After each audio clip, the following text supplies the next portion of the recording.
Hello, everybody. I'm here with Stephanie Martinez today. And if you would like to just give everybody a little bit about your background, just to get us right into it. Okay, hello and welcome. I am Stephanie Martinez. I am a choreographer based out of Chicago. And usually, my background, I danced with River North Dance Company for years. My training was at Hubbard Street Dance Chicago. And then I moved on to Luna Negra. And I've recently just been choreographing on ballet companies and also a big passion of mine, younger artists at universities. Very nice. Very nice. I didn't realize you were doing projects at universities. Uh, Oh, yeah. what university programs have you worked with? I have worked with Boston Contemporary School of the Arts, University of North Carolina School of the Arts, the Joffrey Ballet. There's so many, VCU, University of Richmond. I was just at University of Texas at Austin. Hmm. So yeah, I like the university kids. I do gravitate towards them. I feel like they are open vessels and seekers of information that I appreciate, and they just they're very malleable Hmm. at that young age. So I tend to want to always be in the room with them as well. Hmm. See what they're thinking and what drives them, because they're the ones coming up, you know, Yeah. later on to release into the wild. So So I think that fits pretty well into my next question for you, which is what do you find to be most valuable as far as dancers' skill set in the studio? well, I think first you have to have, there's a lot of things that you need, but a sense of curiosity. We all know that we have to train, we Hmm. have to take our technique classes.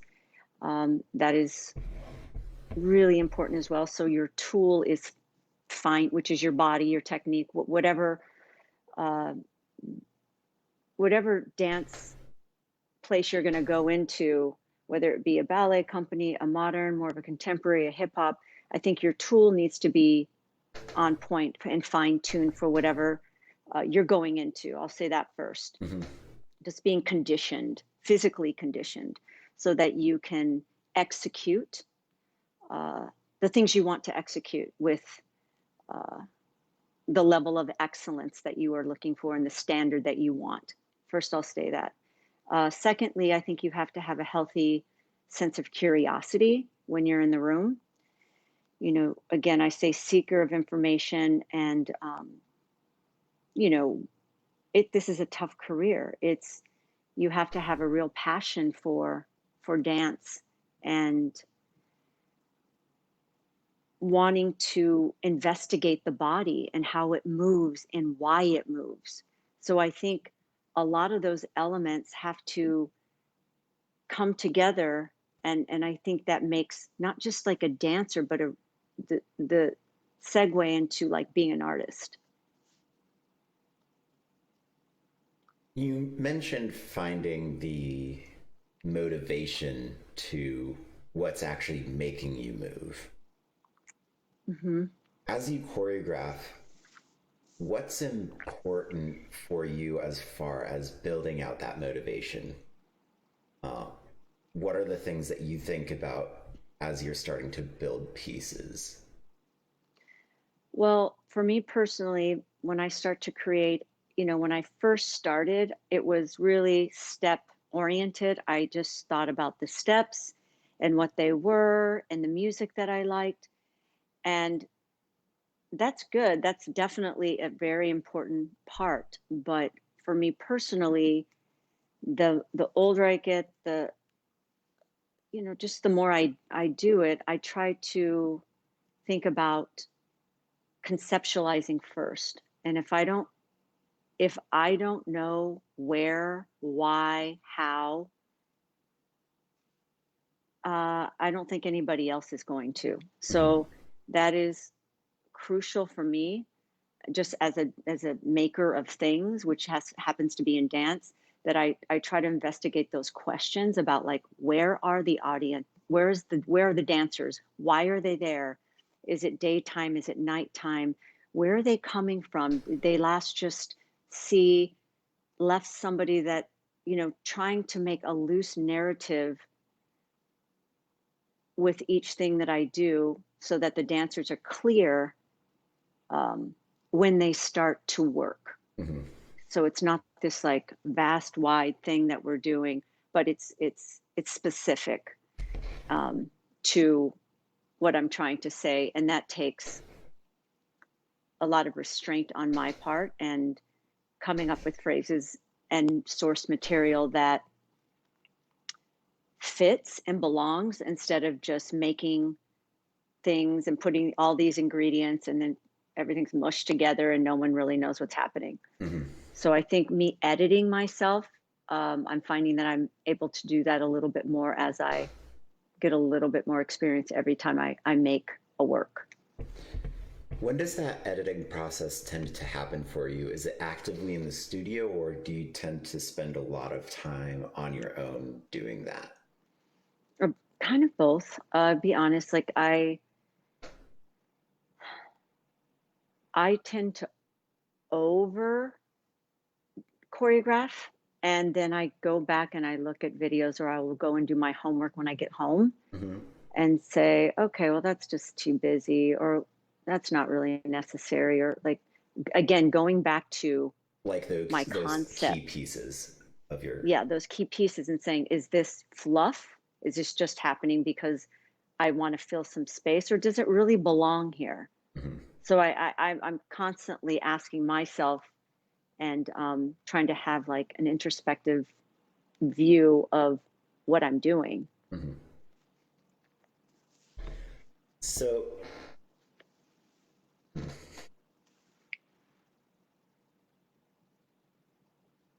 you mentioned early processes and how you've shifted from being very kind of step and, I guess, aesthetic oriented to having more of a narrative base. What were those early processes like? Uh, Like, can you well, remember your first time really choreographing and what that experience was like? I can. It was my first commission was with Luna Negra Dance Theater, and it was a company that used to exist in Chicago. And I was asked, I never had choreographed before, for the artistic director for their 10-year anniversary at the Harris Theater.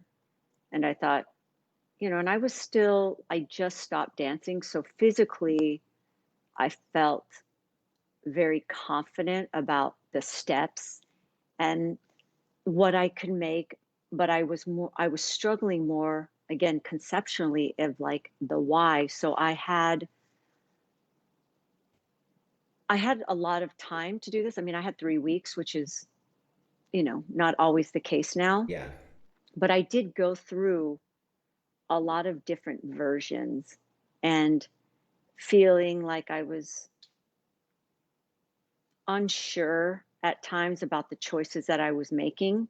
And I think I was making them based on what I thought other people maybe would think or feel. And then finally, I had to like really turn inward and say, do you believe in this in your gut? Like,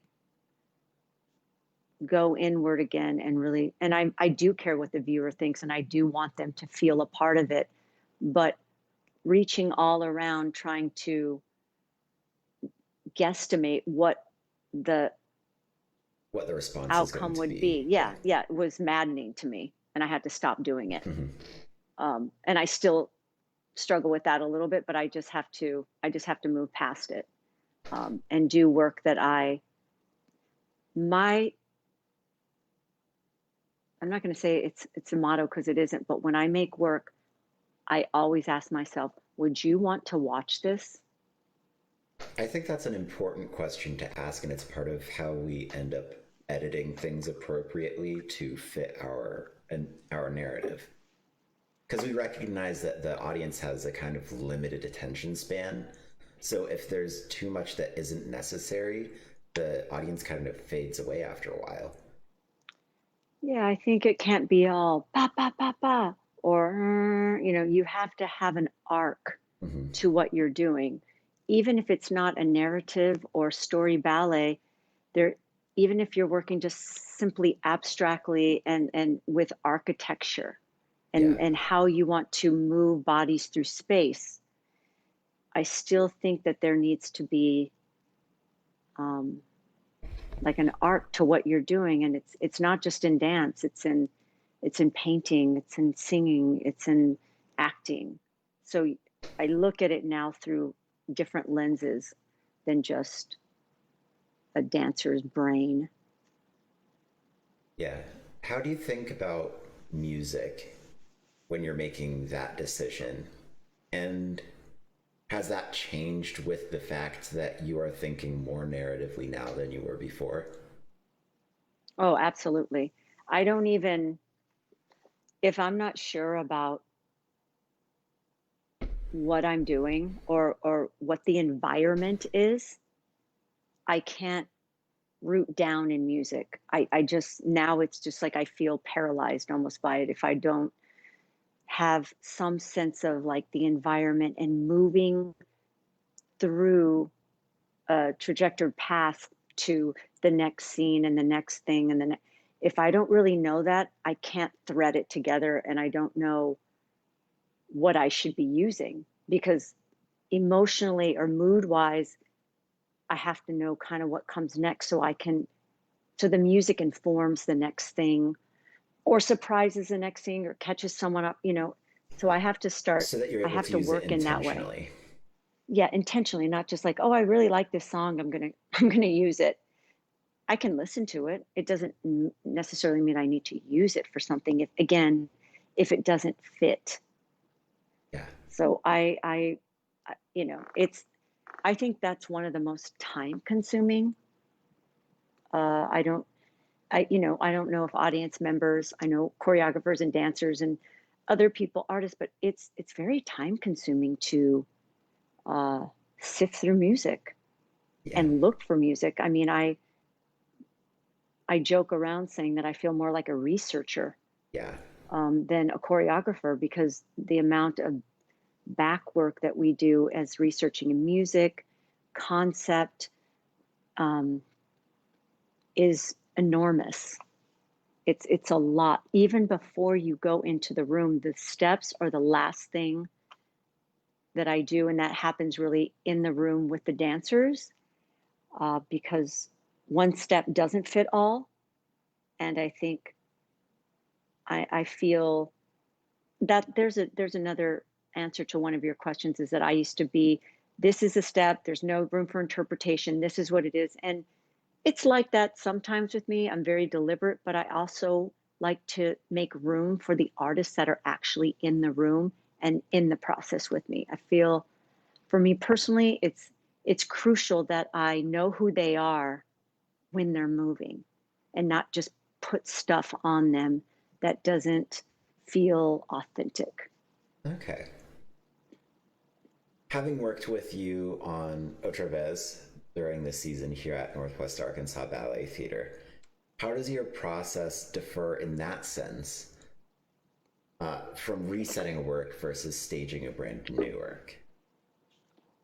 I mean, the steps are the steps, but I also allowed, I think, I mean, maybe you guys didn't feel like this, but I feel like I allowed your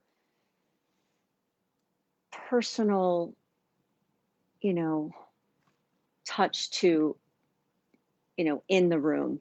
Um, because you're not a cookie cutter person. None of us are. We're all our own individual people. And I find that more fascinating than trying to replicate exactly, depending on what the work is. I feel like that's a trap. I mean, the steps are the steps, but, and we can execute them in a certain way, but maybe there's a lingering and stuff. And then you go, or someone just did it fast. And then bend time somewhere else. So I think I work with the artist in front of me, absolutely, positively, feeling confident that something will, because it's going to be different because you're different people. Hmm. So I have to detach myself from, and then from what it was like. Yes, that's the standard, but maybe there's something else really beautiful and fascinating that turns up with another artist. So I leave myself open to that. So, if you were going to give yourself advice back during those early processes, going back to that previous conversation, um, if you were going to give yourself some advice during that period of Mm. time, what would have been the most helpful thing for you to hear at that point? Mm.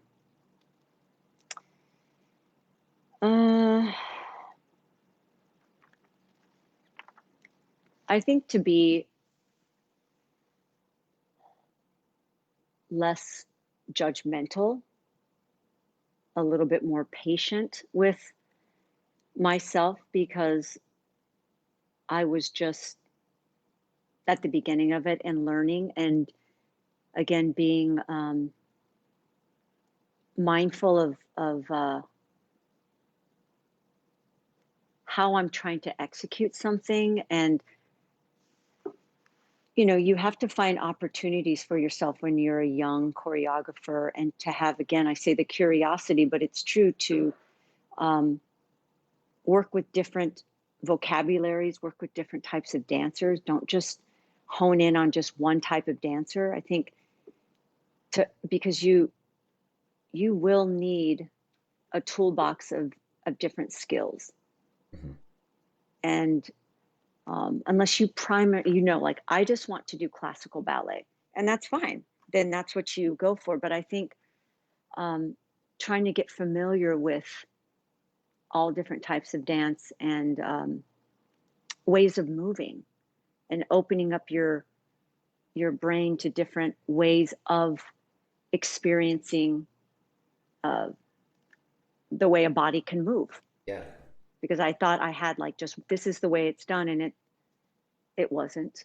And the We all reality have is our ways to do things. classical ballet Yeah. also isn't purely classical ballet either, nor is any other specific form purely that. That there's this ability to reach and stretch and take like little pieces from other experiences you've had. So without those other experiences, you have less opportunities for yourself. Mhm. I agree. And I apologize for interrupting. It was just, No, it's fine. I think, well, I mean, we're having a conversation, yeah, having a dialogue, yeah. not a monologue. It's okay.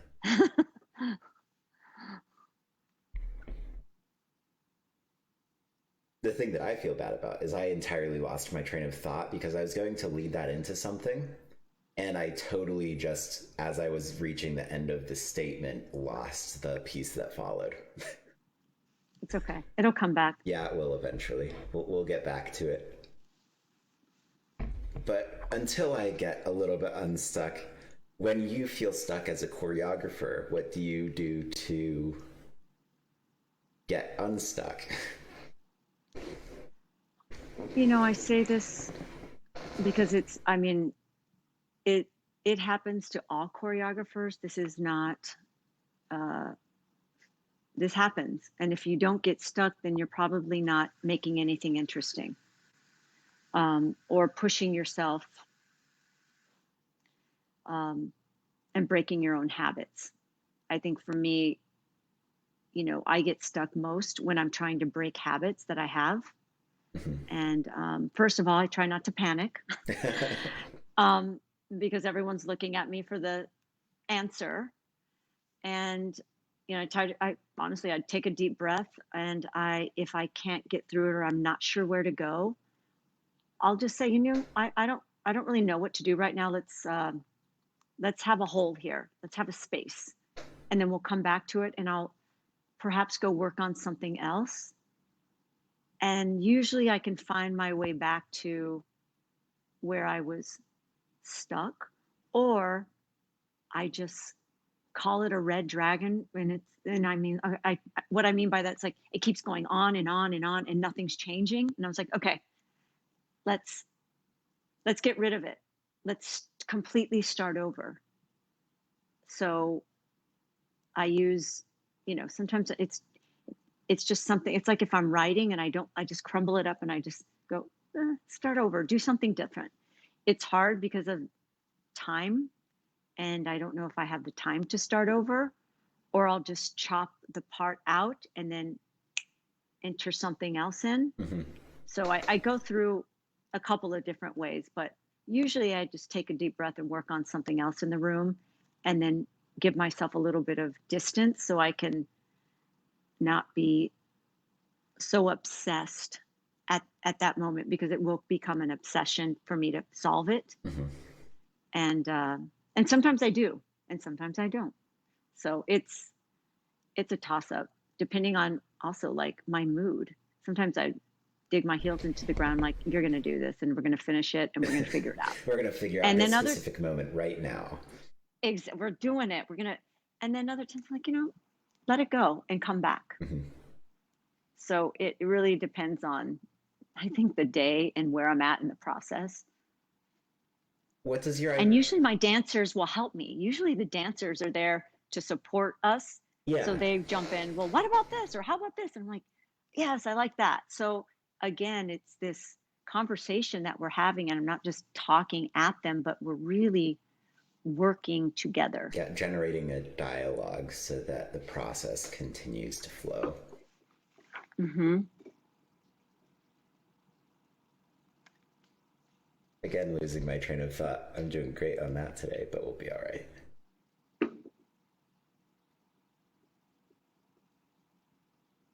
So, looking at the kind of the collective of your processes across choreographing 60 some odd pieces now, what have you found to be the ideal process or the ideal environment for your process? Uh, hmm. Well, first, I try not to get my hopes up too much. Like, this is the ideal, in terms of, I will say that if I have to say ideal, it's to have enough time to investigate and make mistakes and play and find out who my dancers are, the first couple of days, because every time I go in, unless I've gone back, it's really a new environment. So having the opportunity to meet the dancers, get a sense of who they are, how they like to work, just not knowing them like personally, but just how they move through space, I think is really helpful for me moving forward. And sometimes I don't have the luxury of that. I just have to go in and boom. And that's okay too. That's one way. Yeah. But it's not always super fun, to have to just race through a process, because it doesn't really feel like it's a process. Yeah. I feel like I'm problem solving quickly. Yeah. And so the most satisfying way is having enough time, having the resources, um, to have that luxury. And yeah, I think did that make any sense? Yeah, that totally makes sense. So, as you're working within your process and you're working with the dancers, those shorter processes, how do those vary, and what do you do to kind of compensate when you're in those really fast kind of have to just get through it. Wait, say that again? In those situations where you have very limited time and you have to really just push through, Hmm. how does your process change, and how does your interaction with the dancers change? Well, I have to be more organized on my end. I have to come in maybe with specific material Mm-hmm. for certain things, maybe big like group sections or more bodies on stage. I have to be very clear about the structure of what that is, so I can be working, they can be working in a different room, like we did with Otra Vez. I would send people off and this is what it is. And while I work on something and just creating something on the spot. So it's a little like I can plan certain things so that the room keeps moving and no one's sitting around. Mm-hmm. Because for me, I don't think any Marley should be left, unstepped on. I think people should be doing things and resting when they need to, but that was always a struggle for me as a dancer, just sitting around waiting. And so I try to eliminate that the best I can with um, giving people tasks or specifics and then working on something else while um, they work on something else. So doing 2 or 3 things at a time Yeah. is not new to me. Um, it's it's kind of comical at times because I'm like, what is happening? But it turns out, and when we come together, I can see the moving parts start to form what I initially was seeing at the beginning. But it can get a little overwhelming at times as Yeah. well. It's like, okay, what's it's like moving things around, and putting them in the proper place so that they make sense to me, the dancers, and the viewer. Do you tend to be really visual in terms of your imagination for these pieces? Or how do you say you think about them most? I think visual. I think visual environment. Um, I'm concerned with the steps, but I'm like visually, yes, definitely. I think it's important because if you don't know, the audience doesn't know what they're looking at, it can be very difficult to keep their attention, But yeah, I would say visual. So, does that then shift into things like lighting? Is lighting a thing that you think of pretty early on, or does that tend to come later as the piece develops? Uh, a little of both. I mean, it really just depends on the work that I'm doing, but I also have to figure out, depending on what theater, I have to ask questions about who I'll be working with, who's the lighting designer, what the theater's capabilities are, Mm-hmm. because I can have all these grand ideas, but if it can't be executed, I have to pivot. Yeah. So I think I try to figure that out before I go into the theater about what's possible, and then I start to dream about how I want to execute that, and then talking to my lighting designer about what that looks like and how we can collaborate on the look, the feel, the mood of this specific piece that I'm trying to put on stage. I don't like necessarily telling lighting designers what to do on every step of the way. I mean, we do it collaboratively. I mean, I like to let them do their job and their art. Mm-hmm. And if I don't like something or feel like something's right in the execution, then we can have a conversation, and we usually is fine, and we like I said, we work collaboratively because everybody really has their part when putting on a work. Hmm. You know, the lighting designer, the costume designer. So you really, there's a lot of other artists involved as well.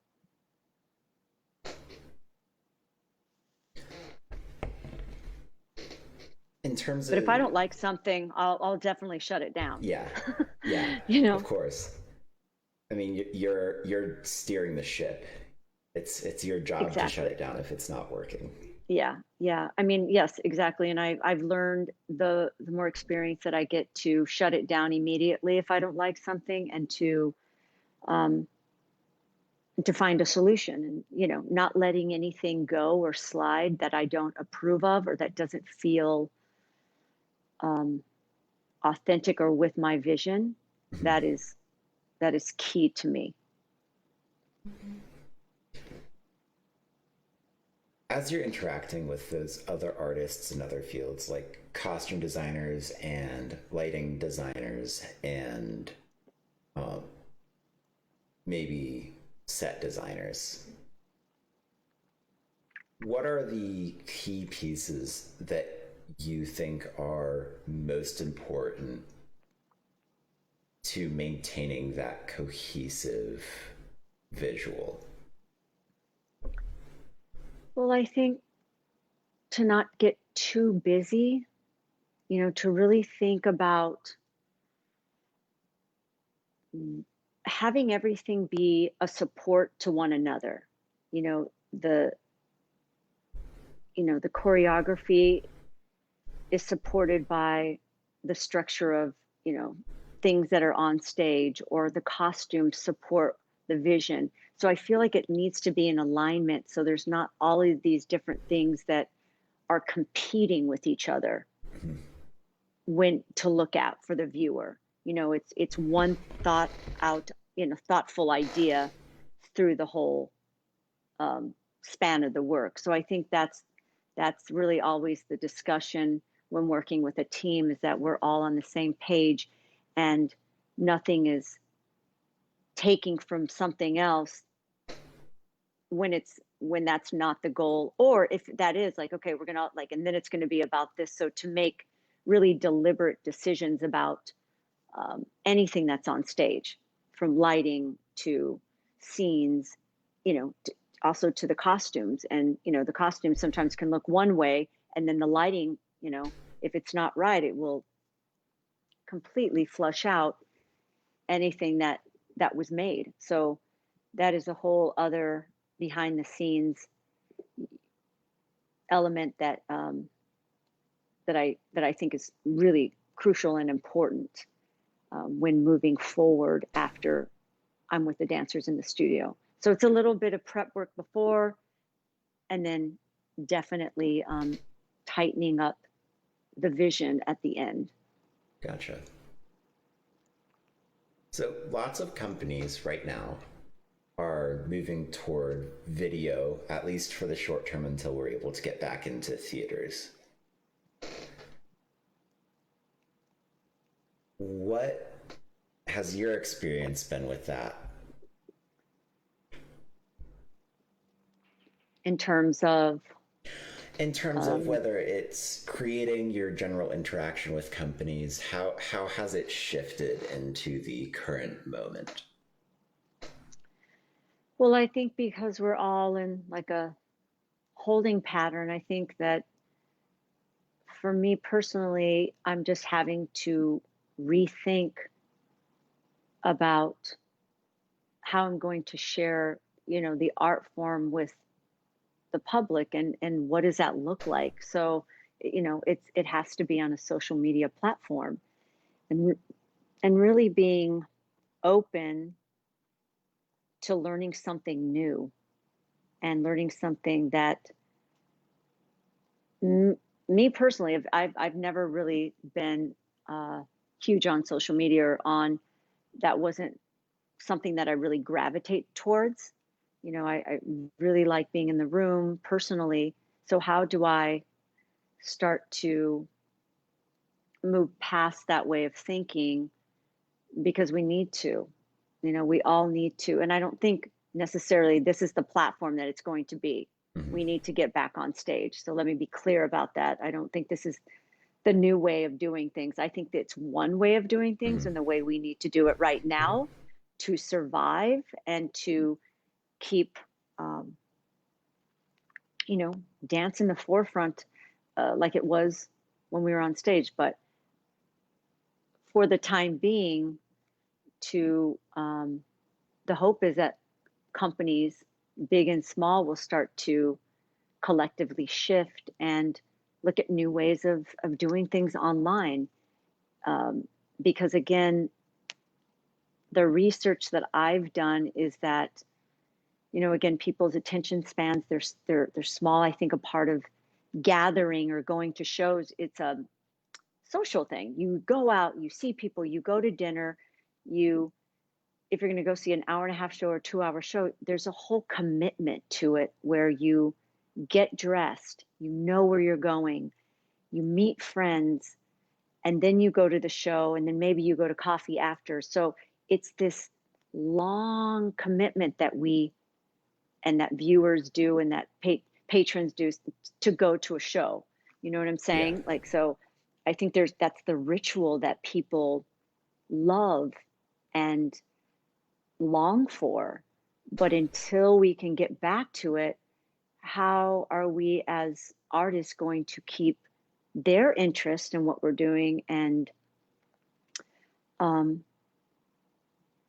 keep them close to us and, you know, informed about, what's next. So, but I think artists are really good at, thinking outside the box, and we need to do it, and not just in dance, in every art form. And I see it happening. It's happening, and it's really inspiring, how much, artists, they do it because we do it because we have to. Yeah. We can't help ourselves. We just, like, I have to do this. So I think we're on to something, and I think people are starting to think outside the box until the time where we can get back into the studios and, I don't want to say get back to normal, because I think it's going to be different, but being back where we belong, moving through space in you know in a place where people can gather. While we, of course, would rather be on stage, of course, do you think this opens up additional opportunities for the future in terms of how we can conduct our business as dancers? I do. I think it does, and I think this is a platform where people, you can just put something out there. You don't need permission Mm-hmm. from an artistic director or an executive director, or you can actually be your own brand and your own product. Um, and again, you don't need permission. You can do it Yeah. on your own. And so I think that opens up, the a platform for anybody that wants to create online. One of the things that I found that's pretty interesting is that there's a lot more music available specifically for video in terms of copyright free music and music that is limited rights use. Um, that a lot of the sites that have these gigantic libraries of music you can use for your projects for free, a lot of those actually are specifically for use in videos. Oh, So cool. I, I mean, I didn't know. That's great. yeah, so when we were working on J Street Creations earlier in the year, we were all given the task of finding copyright free music because we didn't have the budget to throw out a bunch of music rights. So all of Hmm. us went out and were researching copyright free music. And what I ended up doing was I ended up writing and recording all of my own audio. for that because Okay. I searched through all of these libraries, and the thing I realized is that close to 90% of the music I was finding was all copyright free for video and for internet use. But for live performance, you still had to pay the rights for it. Hmm. So, having seen that, looking at all these opportunities to create video now, it kind of excites me because Yeah. there's this giant resource that I wasn't able to utilize in our standard mode of uh, performance that I can use now. Although, given more limited resources to create in general without the space available and without the lighting and without a lot of the other elements that would naturally come with that theater space. Right. That's the trick, right? That's the work. It's like you get this, but then you don't have that. Mm-hmm. And so it's different. It's like you don't have the space to move the way we usually move. So how are you going to intrigue the viewer's eye, and keep their attention, and also having the quality of, whatever you're filming on. I think the standard is high. I think when, we go to the theater and we look, it's live, we know it's live. I mean, that's what we love about it. But when you're doing something virtual, or it's the expectations are different, and people are watching everything HD. I mean, it has, so no one's, so that is always in the forefront of my mind too. Like, what does it look like? What is the, you know, again, I think about when I do something, I, how would I do this in a bigger form? And then how do I do it together? Mm-hmm. So, but there is opportunity, and there's always ways around it, like there's always ways around things. But I think that's what we're all trying to figure out and educate ourselves on. So, looking at this video opportunity, we also have the opportunity to now create anywhere. We are not limited to theater space. If somebody said, we'll give you airfare to film wherever in the world you want, where would you want to go? Hmm. Airfare to film anywhere I want. I mean,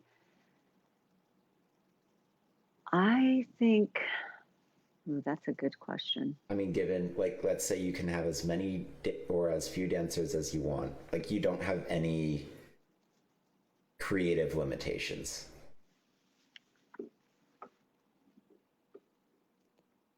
And it has to, like, you mean outside, or I it mean, not in a theater? yeah, so I mean, or it could be in a theater if there's a specific theater that you're interested in. I think anywhere like in Spain, or um, perhaps Italy, Mm-hmm.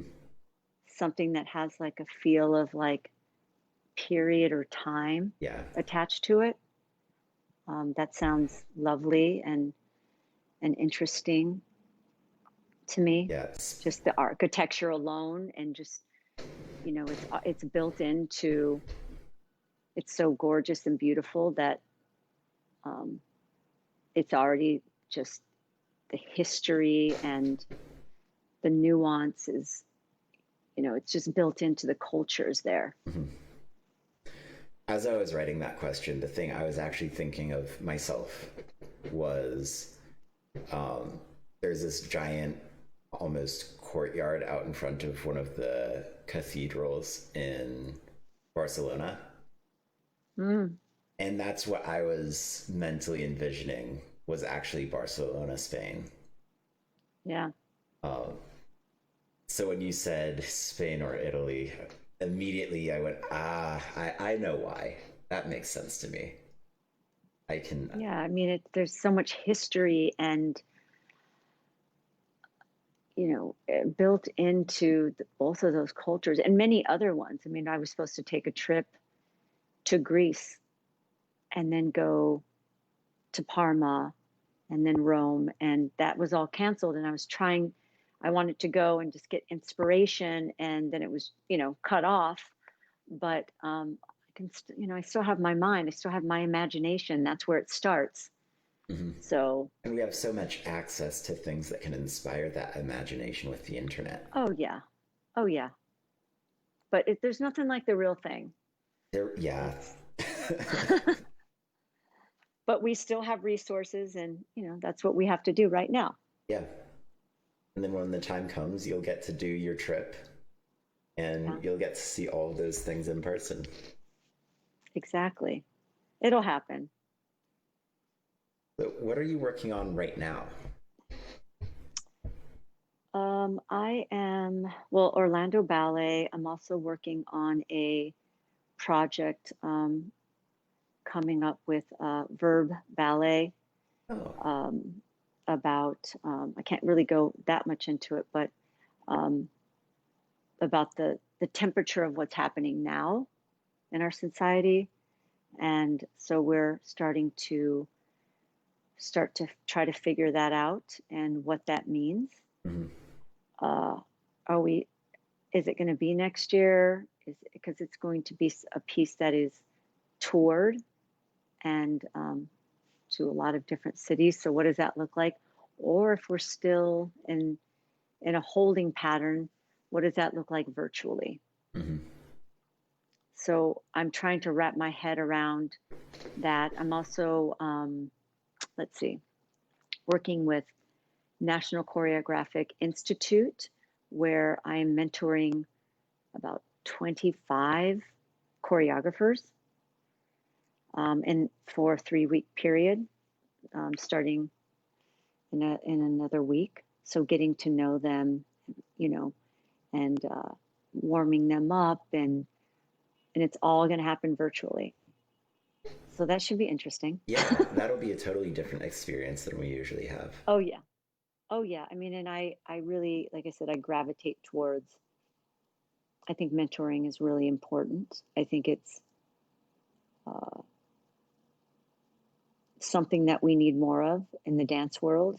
Um, Mentoring young women as well, so they can see themselves in front of the room Yeah, as somebody that's a leader and not just a ballet mistress or a rehearsal person, but actually someone that's in charge of the room and creating, so that they can see themselves someday in those shoes. So that's important for me, and just young people in general, just to be there and help them navigate through um, where they want to go, and you know who they want to be, as they start to get into choreography. So that's the fun part. I don't have to make anything. I just get to, I get to help and answer questions, and um, hopefully be a resource for them as well. yeah. When you're addressing that large group of young choreographers, what is what is some advice that you might give as far as like general blanket advice that everyone should feel and understand? Well, I mean, I try to, at again, not give too much advice at the beginning. I'm really, again, just getting to know, because they're all very different. Mm-hmm. I mean, they're not just ballet choreography. Some are ballet, some are, like I said, hip hop, some are, very modern, very postmodern. So they're all like a group of individuals. Mm-hmm. So they don't, I have to treat them that way. And then my sessions are with them like as a group at the beginning, and working, it's clearly like a place where they can feel safe Mm-hmm. and make mistakes and fail forward, because that is something that they need to accept that will happen and that it's okay. That's how we learn. Mhm. Um, so keeping their minds malleable and open to the possibilities of what they can do. I'm also working with a musician virtually. He's from Chicago, and he's written music for me. He wrote a score for Kansas City Ballet, and he's young. He's a young guy, young African American, Daryl, and he's is amazing. And so we're working together, and so he will be doing the music part and how that informs the dancers in different ways. So they're getting to work with a musician, getting Mhm. to work with an established choreographer, and at the end, hopefully, have a better appreciation and love for the art form that they're going into. So we're just figuring out, like, logistically, like, what does that look like for them? And they're going to be hours, like, we meet in the morning, a couple hours, and then they go and they process, and then I do check-ins. I'll do check-ins after their process and answer questions. And where, again, I'm stuck. I hear that, we talk about, how to unstick yourself and stuff like that. So, and each choreographer is different. They are motivated by different things. So I try to stay very open and fluid Mhm. when I'm talking to them and not impose my, I'm not going to say Philosophy. philosophy on them, because that could really shut them down and make them feel, I don't, and that's not helpful. So my role is to really be a resource so they can access what they need to access Mhm. during the time that they're there. I think of myself like that, not putting like my philosophy or what I like, or the tone of something, or the look of something on them, but that's for them to figure out. And so trying to psychologically navigate that with them and for them. Mhm. So it's a trying to find a way to have a dialogue that isn't Oh, pushing them too far one direction or another. It's giving them information and kind of this feedback loop to be able to continue to improve and continue to exactly. formulate their own ideas. Exactly. You know, it's not to push my agenda on them. It's to really have them think for themselves. And I'm here for this to support them and to help, like, truly help them. Mhm. So I'm keeping myself in check in that way, to because it's really their work. It's not my work. It's their work. Um, and I want them to have ownership of it and feel like it was their process, and that I wasn't there to be an impediment, you know, on them. So, since blanket advice doesn't appear to be as much a thing, what's a piece of advice that you feel like has been um, that you've given a couple times or that you have found to be helpful for more than a couple people? Oh, guys, more than a couple people. Hmm.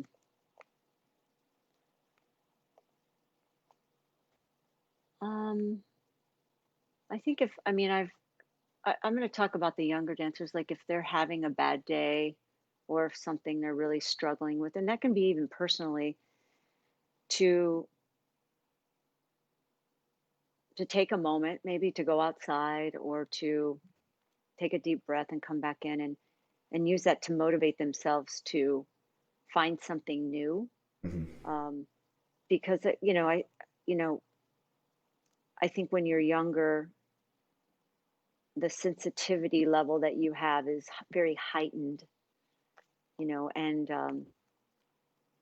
because as artists, I think we care so much, and that can sometimes get in our way and be a great motivator. So um, I would say to use whatever's happening in their lives to their advantage, to expand themselves as an artist, because this, the steps are the steps. I mean, you're in there, but like the execution and what's behind it, and you get that through life experience, and to not try to push it away, but to um, accept it, and then figure out how you can, unleash it on, come alive on stage. So teaching them that, to be able to hone in whatever's happening in a way that they can share it physically, so that the audience identifies with them. That's really that's a really interesting perspective, and it's refreshing, because it's a very humanitarian outlook on how we should approach this. Um, Well, yeah, I mean, we're people. We have a lot of different types of feelings and emotions happening, but I always think that if someone's struggling, it's not about me. 95% of I mean, it's there's something happening, and especially when they're young, like how can I be of service to this person so they can get out of their own way and do what I know they really love to do, mhm. which is move through space and express themselves. Um, so that is a superpower that I would like to keep, you know, feeding for the younger ones. Because when I was dancing, it was just, it was very much like, do this, do that. I'm not really concerned about what you think about it. It was just, uh, it was just a different way. Mhm. And I'm not saying pandering or, you know, but I'm saying really talk to somebody if they're really struggling, if you can, and if you have the time, and if it's appropriate Mhm. in whatever situation that I've been in. But I find the younger ones can, they struggle a little bit more, but they're also super resilient, Yeah. which is fantastic to witness as well. And then seeing somebody turn the page is really fascinating and satisfying when I see it in any artist. Like, it's like, oh, okay. Like, Like the I moment knew when you they could do. get it and are able to embrace it. Yes, embrace it, execute it, and then I on the other end, like, really believe you, and you're not. It's not this ornamental thing, but it's really something that you have accessed within yourself. That is what dancing is. The technique is, yes, but that particular skill set to be able to access your intentions, your emotions, where you send something is key for me.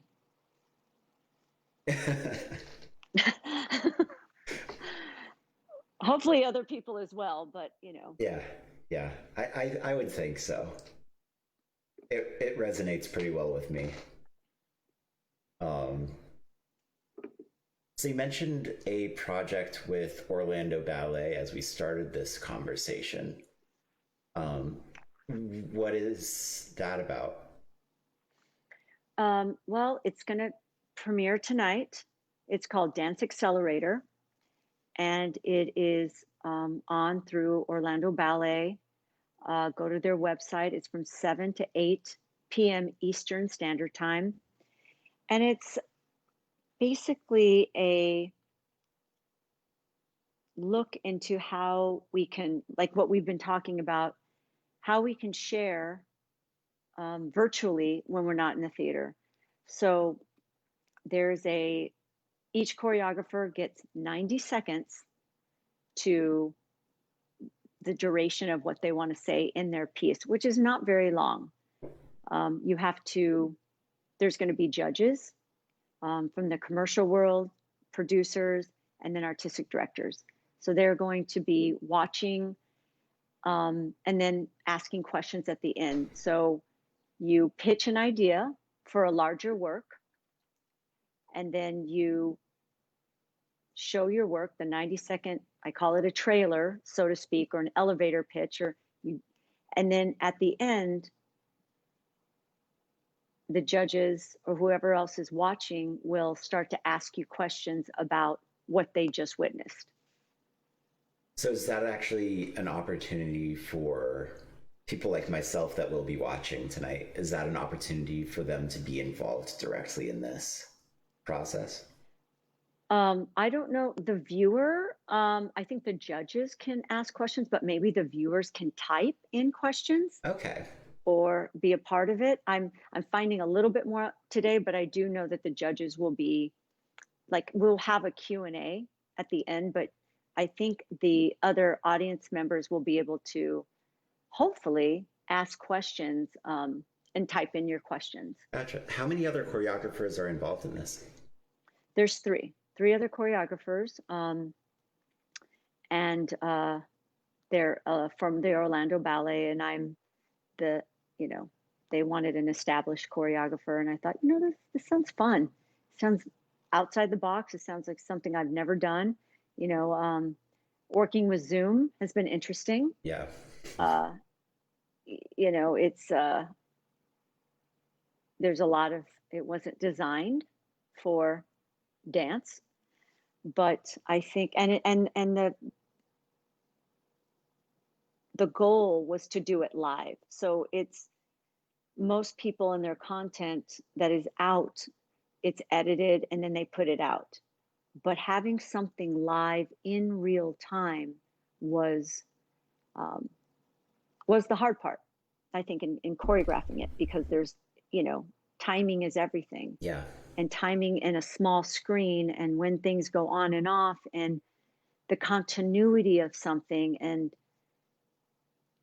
seeing somebody's guitar in the back, and like all of it, like what are you trying to say, and is it happening in the environment that you're in? So I think that was the hurdle for me, Mm-hmm. is trying to figure out people's places.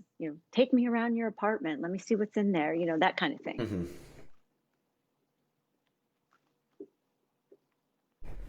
What has been maybe the biggest hurdle to get over in terms of shifting to using Zoom, and maybe in this project specifically doing such a fast pitch?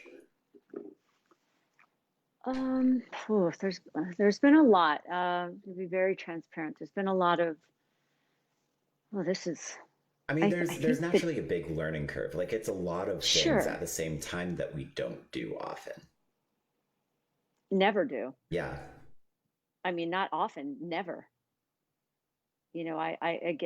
I'm not, I tend to not be interested in doing things virtually, or, I didn't think I was. And so I think for me, the hardest part has been the technology, Mm-hmm. because the software is built for this, and then you have this vision, and then, oh, you can't do that. Or how you're going to relay your sound. Does it sound right? Is it coming through? So a lot of technical things I've had to figure out, problem solve, eliminate, um, and then at the very end, like, still, what am I trying to say? And so I feel like that was the biggest hurdle for me. And then doing it live, like the timing, because I'm not in control of it. The dancers are in control of their own screens. Mm-hmm. So, but I'm more of the conductor. Gotcha. So I'm in control, so a little bit, but really it's teaching them how to be in control of their screens. And so it's just a different way. It felt a little bit like math, Mm-hmm. a lot of it like math. Yeah. And so that was really the learning curve for me. the conceptualizing, all of that stuff was fun, but I did learn something that honestly I would have never picked up or really thought about doing. Yeah. I actually think a program like what I'm using to do this could be really helpful specifically for this project that you're working on. And the reason I say that is because I mean, if I unlock everything on the screen, I can actually move the video around, I can shrink it, I can move all these different elements that are on the screen. And we're doing this through Skype right now. And you can actually pull in video feeds from everyone's camera individually through Skype onto this program to be able to do all of that. Neat. Which there will be an Nice. additional learning curve to that, of course. Sure. But it's actually also not as difficult as it would appear. Once you get past the initial learning curve of actually going through and figuring out what everything does, Right. and then also feeling comfortable in the fact that the thing that the audience can see is actually just what's within the screen, within the framing area. Sure. It slowly gets easier. So I don't know exactly how Zoom is being utilized or what the exact context is and structure. But I suppose after seeing it tonight, maybe I can have some input on how we can do it even better. Yeah. I mean, I think for all of us just figuring out what works for us and how we like to present things. I mean, with technology and with dance, I find that there were a lot of delays in things. Like, so if I did this and then it would do that. So synchronicity Mm-hmm. was challenging doing that per se. So I just think of like knowing your technology so deeply that you can like manipulate it Yeah. is key.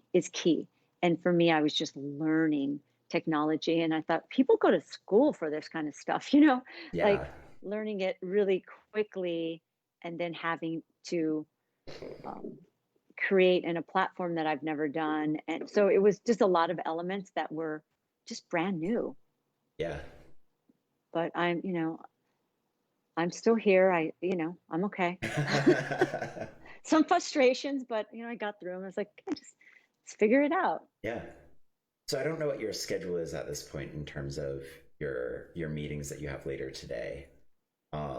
Do you still have a little bit of time, or are you getting a little I short on actually have to hop off because I have another Zoom meeting, and time? then we have like another rehearsal. So I have Gotcha. to kind of get myself together and try to think about the notes and stuff like that. Gotcha. Well, it's been Um, very nice talking to you.